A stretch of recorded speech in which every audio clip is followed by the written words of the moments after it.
సవాలుగా నిలబడతాను.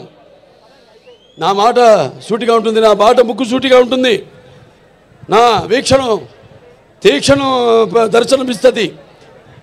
అలాగే నా తీరు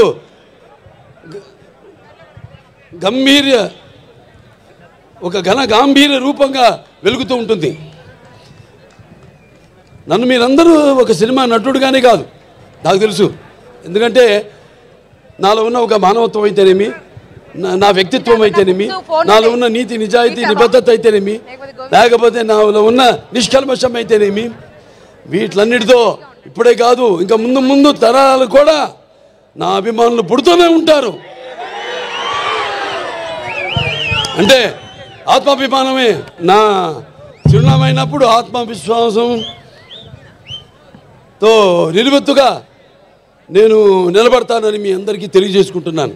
అదే మీరు హిందూపురం ప్రజలందరూ కూడా అవే చూపారు. మీరు కూడా ఆదరాభిమానాలు ఏదైతే నేను నాలో ఉన్న కోణాన్ని చెప్పాను, కోణాలన్నీ అలాగే మీరందరూ కూడా ఆ నీతి నిజాయితీ నిబద్ధత, ఆ నిష్కల్మషం, ఆ నా వ్యక్తిత్వాన్ని గౌరవించి ఆదరించి మీరందరూ కూడా మూడోసారి ఒక నటుడైనంత మాత్రాన ఎమ్మెల్యే అవ్వాలని లేదు. వరుసగా ఎంతోమంది వచ్చారు రాజకీయాల్లోకి, ఇవాళ నామరూపాలు లేకుండా పోయారు, అడ్రస్ లేకుండా పోయారు. కానీ ఇవాళ ఇక్కడ పనులు చేశాం కాబట్టి నన్ను గెలిపించారు. ఊరికేదో సినిమా యాక్టర్ లేకపోతే రామారావు అబ్బాయి అయినంత మాత్రాన పనులు చేయాలి. ఎంతో కొంత మనం సమాజానికి కూడా మన వంతు బాధ్యత ఉంది ప్రతి ఒక్కరి మీద. అందరూ కూడా మన వంతు మనం సంపాదించిందే కాదు, ప్రజలకి ఎంత మనం తిరిగి సమాజానికి ఇచ్చాం అన్నది చాలా ముఖ్యం. అప్పుడే మనం చరిత్రలో చిరస్థాయిగా నిలిచిపోవడం కోసం కాదు. ఎన్నో పాత్రలు చేశాను నేను, అద్భుతమైన పాత్రలు. నాన్నగారు కూడా చేయలేని పాత్రలు, చేయాలనుకున్నా చేయలేని పాత్రలు చేశాను. అందులో ముఖ్యంగా గౌతమిపుత్ర శాతకర్ణి సినిమా. ఆ సినిమా నాన్నగారు చేద్దామనుకున్నారు, కొన్ని అనివార్య కారణాల వల్ల చేయలేకపోయారు. ఆ సినిమాను నేను చేయడం తటస్థించింది. మరి ఇవాళ మనం ఉగాది జరుపుకుంటామంటే ఒక కాలమాన పట్టిక మన హిందువులకి మనం ఒక శకాన్ని ఏర్పరిచింది ఆ శాలివాహన శకం, ఆ గౌతమిపుత్ర శాతకర్ణి. అలాగే సారే జహాं से हिच्चा, అలాగే సారే జహాं से अच्छा हिंदू सीता हमारा हम बुलबुल है इसके ये गुल सीता हमारा. ఇక్కడ ఒక సర్వమత సౌభ్రాతృత్వానికి, రక్తానికి జాతి లేదు, మాంసానికి మతం లేదు, చర్మానికి కులం లేదు అని చెప్పడానికి ఒక నిదర్శనం, ఒక ఆదర్శం మన హిందూపురం. ఇక్కడ అందరూ ముస్లిం మైనారిటీలు అయితేనేమి, హిందువులు అయితేనేమి, క్రైస్తవులు అయితేనేమి, అందరూ కూడా ఒక కుటుంబ సభ్యులుగా అందరూ కూడా ఇక్కడ సమాజ స్థాపనం చేసి ఇక్కడ అందరూ ఒక మంచి చక్కటి ప్రశాంతమైన వాతావరణంలో మనంతా ఉంటున్నాం. అది మన హిందూపురం ఒక గొప్పతనం. ఇక సినిమాల జోలికి వస్తే, ఈ నా నట జీవితంలో ఎన్నో పాత్రలు చేశాను, మీకు చెప్పాను. దానికి ఎన్నోసార్లు చెప్పాను.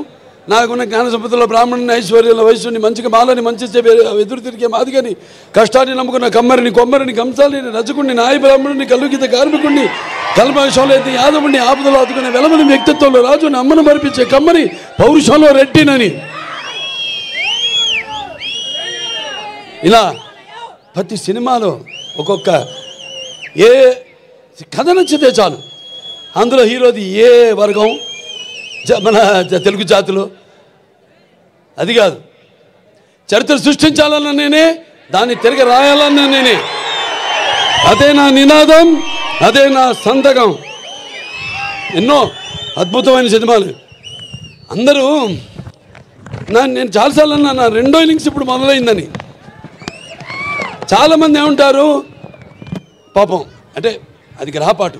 నేను వాళ్ళని ఒకళ్ళ పేరు పెట్టి కానీ వేలెత్తి కానీ నేను చెప్పడం లేదు. అది గ్రహపాటు.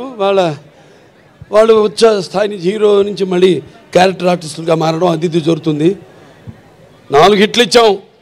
రామారావు గారు నంబర్ 1 హీరో ఉండగా తెలుగు ఇండస్ట్రీలో. అంటే నిజం చెప్పాలంటే ఆయన పారితోషికం చూసుకుంటే ఆయన చేసిన సంవత్సరానికి ఎన్ని సినిమాలు ఆ పారితోషికం లెక్కేసుకుంటే ఎవడు సూపర్ హీరో ఎవడు లేడంత పారితోషికం తీసుకున్నవాడు. అన్ని సినిమాలకి ఒక్కొక్కటి ఇండివిజువల్గా పారితోషికం ఉండొచ్చు ఎక్కువగా.